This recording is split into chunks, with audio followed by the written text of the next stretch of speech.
სპორტული სამყარო დღეს MMA-ს ხშირად მოიხსენიებს როგორც ბრძოლა წესების გარეშეს, მაგრამ ეს ცოტა მცდარი წარმოდგენაა. სინამდვილეში თანამედროვე MMA-ს მართავს წესების დიდი კომპლექსური სისტემა, რომელიც დროთა განმავლობაში ევოლუციას განიცდიდა. თავდაპირველად წესები მართლა თითქმის არ არსებობდა.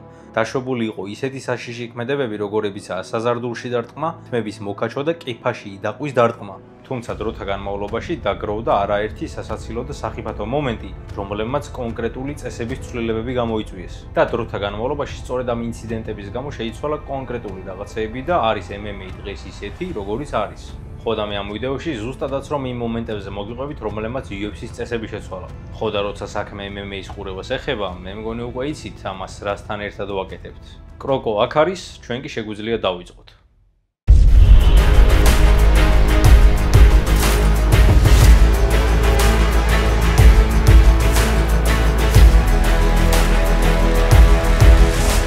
MMA-ს სამყაროში წონაში კლება იმაზე ბევრად რთული პროცესია, ვიდრე თვითონ ოქტაგონზე გამართული დაპირისპირება. მებრძოლები თითქმის ყველა ხერხს მიმართავენ იმისთვის, რომ უშუალოდ ბრძოლის ღამეს ოქტაგონში მეტოქეზე ბევრად მძიმეები იყვნენ, რაც ხშირად სხეულის გაუწყლობის უკიდურესი მეთოდებით მიიღწევა. ამ პრაქტიკამ 2015 წლის დეკემბერში განსაკუთრებით ტრაგიკული ფორმა მიიღო, როდესაც 21 წლის ჩინელი მებრძოლი იანგ ბინგი საბედისწერო წონის კლების მცდელობის შემდეგ გარდაიცვალა.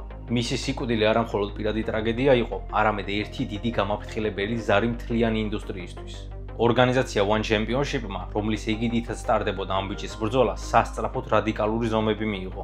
ინციდენტის შემდეგ მათ შემოიღეს ჰიდრატაციის ტესტები, რათა მებრძოლები უსაფრთხოდ ყოფილიყვნენ და თავიდან აიცილებინათ მსგავსი ტრაგედიები. But there's some sort of a system where they stop you from weight cutting. Yeah. Like they check your hydration levels. They check your hydration levels, yep. It's the right way to do it. Yeah. He's correct. He's smart. It's the right way to do it. We should have done it a long time ago in the UFC. ანუ ამით რას აკეთებდნენ? ბრძოლის წინ ამოწმებდნენ წყლის დონე რამდენი ჰქონდათ მებრძოლებს ორგანიზმში. ეს იმის საშუალებას იძლეოდა, რომ ყველა მებრძოლი ზუსტად იმ წონით კატეგორიაში გამოსულიყო, რაც მათ რეალურად ეკუთვნოდათ. საქმე ისაა, რომ ამ ინიციატივამ გარკვეული კითხვები გააჩინა, რადგან ზოგიერთი მებრძოლი მაინც შესამჩნევად დიდი იყო ბრძოლის ღამეს.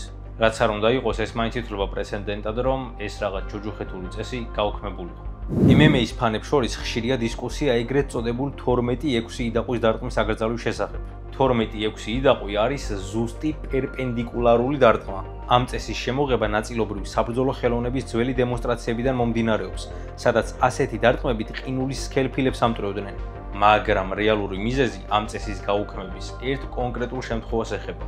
როგორც არბიტრმა ჯონ მაკარტიმ, MMA-ს გაერთიანებული წესების ერთ-ერთმა შემოქმედმა აღნიშნა, ეს ილეთი ერთი კონკრეტული ბრძოლის გამო აიკრძალა. 2000 წელს IFC-ს ტურნირზე 208 სიმაღლის გან მაკგიმ მისი 170 სანტიმეტრიანი მოწინააღმდეგე ბრედ გაბრიელი სწორედ ასეთი იდაყვის დარტყმებით დაამარცხა. უფრო სწორად კი არ დაამარცხა, grounded pound-ში ისე დაასისხლიანა, რომ ეს ბრძოლა ერთ-ერთ ყველაზე სისხლიან ბრძოლად ითვლება ორგანიზაციის ისტორიაში. ბრძოლის შედეგი, რომელიც მებრძოლ სახეზე ეთყობოდა, იმდენად სისხლიანი და ფატალური იყო, რომ ექიმები ძალიან შეშინდნენ და ბრძოლის დასრულებისთანავე მოითხოვეს ყველანაირი იდაყვის დარტყმის გაუქმება. სწორედ მაკარტის წყალობით საბოლოოდ მხოლოდ 12-6 იდაყვი აიკრძალა, რადგან ის ზედმეტად სახიფათო და ძლიერი იყო მებრძოლის ჯანმრთელობისთვის. მაგრამ შარშან ნოემბერში UFC გამოვიდა სიახლით და გვაცნობა, რომ 12-6 იდაყვი ისევ ბრუნდებოდა და შესაბამისად, ეს დარტყმა ეხლა ისევ ლეგალური არის. საზარდულის მიდამოში დარტყმები MMA-ში კაიხანი აკრძალულია, მაგრამ სანამ აიკრძალებოდა, მანამდე ბევრი უცნაური და ცუდი რაღაც მომხდარა.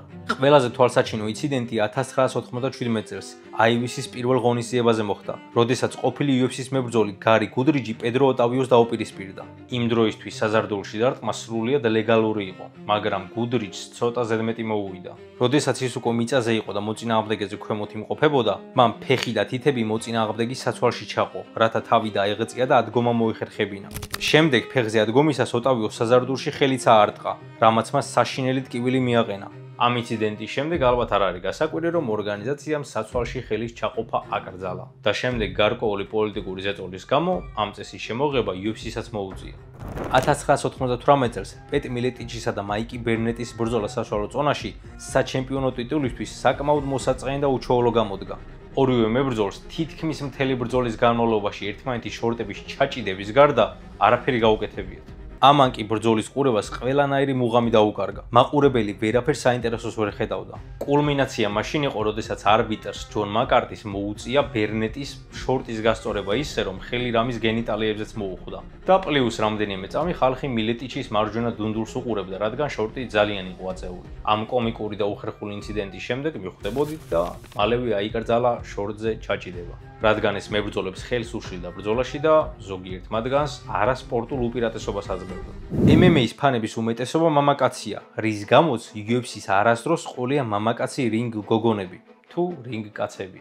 რა მნიშვნელობა აქვს? მომენტ არც ეყოლებოდა და რომ წყოლოდა დარწმუნებული ვარ მაგას კარგი არაფერი არ მოყვებოდა. თუმცა UFC 113-ზე დენის ჰოლმანმა, რომელიც ბრაიან ებერსბოლთან დამარცხდა, რინგ გოგონებზე მეტიც კი აჩვენა. როდესაც ბრძოლაში ძალიან პატარა ცისფერი საცურაო შორტით გამოვიდა. ჰოლმანის თქმით, მან ის იმიტომ გააკეთა, რომ ძმაკაცებთან იძლავი წააგო და ჩააბარა. ყველაფერი კაი, მაგრამ ეს სანახაობა არ მოიწონა დანა ვაიტს, რომელიც საჯაროდ განრისხდა და განაცხადა, რომ UFC-ში მსგავსი რამ აღარასოდეს მოხდებოდა. რატომღაც საეჭოდ დაემთხვა ამ ბრძოლის შემდეგ ჰოლმანის UFC-თან კონტრაქტის გაწყვეტა, მაგრამ დანა ვაიტი ირწმუნდებოდა, რომ ლურჯი ტრუსი კი არაფერ შუაში არ იყო. მოკლედ ეს იყო ინციდენტი, რომლის შემდეგ ვაიტმა და ზოგადად ორგანიზაციამ აღჭურვილობასთან დაკავშირებით რაღაც გარკვეული წესები შემოიღო.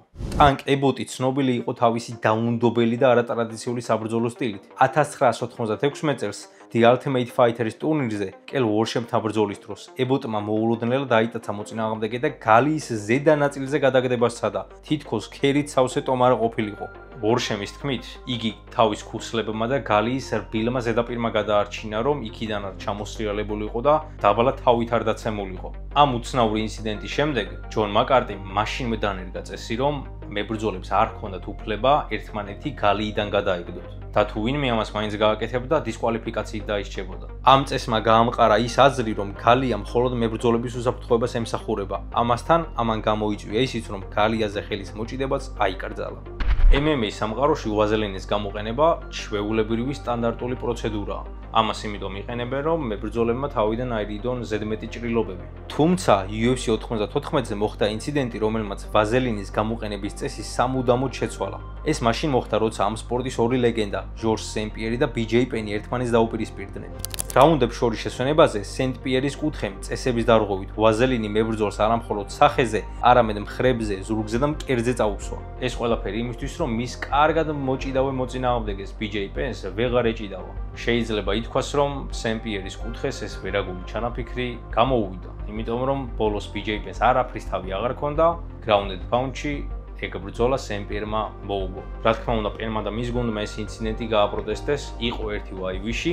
დანა ვაიტმაც განაცხადა, რომ ეს რაღაც ერთი დიდი გაუგებრობა იყო და სწორედ ამ ბრძოლის შემდეგ ვაზელინს მებრძოლებს უსმევს უშუალოდ UFC-ის მიერ დაქირავებული სტაფი, კერძოდ ქათმენი. აი ის ტიპი, კუთხეში რომ იდის და მებრძოლებს სახეზე ვაზელინის სრულს მიერ და ყინულებს ატებს. აი ეგ ტიპი. თავის დროზე, როდესაც UFC ჯერ კიდევ სრულიად ახალი ხილი იყო, დროის ლიმიტი არ არსებობდა. UFC 5-ზე როის გრეისისა და კენ შემროკვის განმეორებითმა ბრძოლამ აჩვენა, რომ ამ წეს აუცილებლად რაღაც ცვლილება სჭირდებოდა. თუ ვინმეს გინდათ ნახოთ 36 წუთიანი არაფრის კეთება ოქტაგონში, შეგიძლიათ ეგ ბრძოლა ჩართოთ და უყუროთ. შემროკი უბრალოდ მთელი ბრძოლა ცდილობდა თავიდან აიცილებინა გრეისის საბბივიშენის მცდელობა. მთელი ჭუბის განმავლობაში მხოლოდ ეს სურათი იყო. ხო, ეს ყველაფერი ხდებოდა მაშინ, როდესაც არ არსებობდა მებრძოლების წამოყენების წესი, არ არსებობდა რაუნდები და არ იყო დროის ლიმიტი. ამ ჩახუტების და ჯაჯგურების კულმინაცია ის იყო, რომ ბრძოლა ფრედ დამთავრდა. ეს იყო ყველაზე გრძელი და პირველი ფრე UFC-ის ისტორიაში და ამ ბრძოლის შემდეგ მესვეურები მიხვდნენ, რომ ესე თუ გაგრძელდებოდა, ხალხი უბრალოდ ამ სპორტს აღარ უყურებდა. ხო და ამის შემდეგ მსაჯებს მიეცათ უფლება, რომ მებრძოლების წამოყენების საშუალება ჰქონოდათ. UFC-ში ადრე ისიდია, რომ ბრძოლები მსაჯების გადაწყვეტილებით დასრულებულიყო, თითქმის მიუღებელი იყო. თუმცა UFC 7-ზე კენ შამროკისა და ოლეგ ტაქტაროვის ბრძოლა მაჩვენა, რომ ეს აუცილებელი იყო. ბრძოლა 33 წუთის განმავლობაში გაგრძელდა, მაგრამ არ დასრულებულა არც საბმიშენით და არც ნოკაუტით. დასრულდა იმიტომ, რომ უმოქმედობის გამო გამარჯვებულის გამოვლენა შეუძლებელი იყო. კენ შემროკმა თავის ავტობიოგრაფიაში აღნიშნა, რომ მას არ უნდოდა ოლეგის დაზიანება, რადგან ისინი ერთად ვარჯიშობდნენ. ზუსტად ამ ღონისძიების შემდეგ დანერგა UFC-მ საჯთა ქულების სისტემა, შემოიღო დრო 15 წუთი და გადაწყვეტილების მიღების წესი. საინტერესოა ასევე ის, თუ საიდან შემოვიდა ტექნიკური ნოკაუტი. UFC-ს თავდაპირველი წესების მიხედვით, ბრძოლა მხოლოდ ნოკაუტით, საბმიშენით ან მებრძოლის კუთხის მიერ ოქტაგონზე პირსახოცის გადაგდებით სრულდებოდა. მაგრამ UFC 1-ზე რეფერიმ ჟერარ გორდოსა და ტეილა ტულის ბრძოლა შეაჩერა, რადგან გორდომ ტულის აი ეს გაუკეთა. Kathy, what do you think? Let's go. Whoa. ორიონ გრეისი ამ გადაწყვეტილებით ძალიან უკმაყოფილო იყო, რადგან არ უნდოდა ბრძოლები ასე შეჩერებულიყო ხოლმე. ხო და მან დახმარება ჯონ მაკარტის თხოვა და თან უთხრა, რომ წესები მკაცრად დაეცვა. UFC 2-ზე მაკარტი იძულებული გახდა, რომ ეყვირა სკოტ მორსის კუთხისთვის, რომ შეეჩერებინათ ბრძოლა, რადგან პეცმით ის სასტიკად ურტყავდა მორსს. ამ ინციდენტის შემდეგ მაკარტი მივიდა გრეისისთან და უთხრა, რომ თუ იგი არ მისცემდა მებრძოლების დაცვის უფლებას, ადგებოდა და უბრალოდ წავიდოდა. ხო და ზუსტად ამ ივენთის შემდეგ შემოვიდა TKO-ს ცნება. ანუ, როდესაც მსაჯი დაინახავს, რომ ერთი მებრძოლი მეორეს ძალიან მაგრად ცემს, შეჩერების უფლება აქვს. 2003 წლის 25 აპრილს გაიმართა UFC-ს რიგით 42 ღონისძიება. გენკი სუდო, იაპონელი მებრძოლი, ცნობილი თავისი უცნაური სტილითა და შოუმენობით, ხვდებოდა დუეინ ლუდვიგს, ამერიკელ მებრძოლს, ცნობილს თავის სწრაფი დარტყმებითა და კიკბოქსინგის სტილით.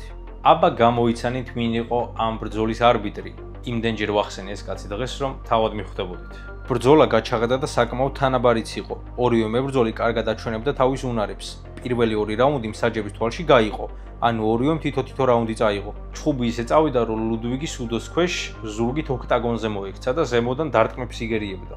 სუდო კიდევ მაგრად ურტყავდა. ამდენმა დარტყმამ თავის საქმე გააკეთა და ლუდვიგს სახე ძალიან მაგრად გაეჭრა. მაკარტიმ კიდევ ამის გამო ბრძოლა გააჩერა დროებით, რომ ლუდვიგის სახე ექიმებს ენახათ. ექიმები შემოვიდნენ, სახეზე შეხედეს, ამას არაფერი არ ჭირსო, მოწმინდეს და ბრძოლა გააგრძელებინეს.